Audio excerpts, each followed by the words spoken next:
వేదనాదాన్ని వింటూ ఉంటాడు. మంత్రాలు చదివేటప్పుడు దోషం ఎక్కువ వచ్చిందనుకోండి, స్వరంలో దోషం, కోపం వచ్చేస్తుంది. ఎవరిని ఏం చేయడు, కోపం వచ్చి అలుగుతాడు. అలిగి కలుగులోంచి బయటికి వచ్చేస్తాడు. బయటికి వచ్చేసి ఎదురుకుండా తొట్టు ఉంటుంది, అందులోకి పోయి పడుకుంటాడు. నేను లోపల ఉండనంటాడు. నాదం తప్పు వస్తోంది, స్వరం తప్పు వస్తోంది, నేను విన్నా మంత్రం అంటాడు. అప్పుడు వచ్చి మళ్ళీ స్వరంతో చదువుతారు మంత్రం. చదివి తప్పు అయిపోయిందయా, క్షమించు, నీ యథాస్థానాన్ని చేరమని అడుగుతారు. అప్పుడు ఒకసారి మళ్ళీ ఆ బుట్టలోంచి పైకి లేచి మళ్ళీ వెళ్ళిపోతాడు. అందరూ చూస్తుండగా జరుగుతుంది మోపిదేవిలో. నేను అబద్ధం చెప్పాను అనుకుంటున్నారేమో.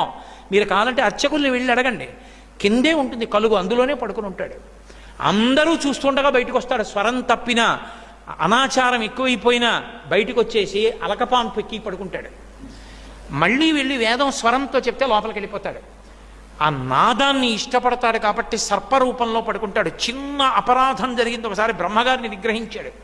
ఆ కారణానికి వచ్చి పుట్టలో పడుకుని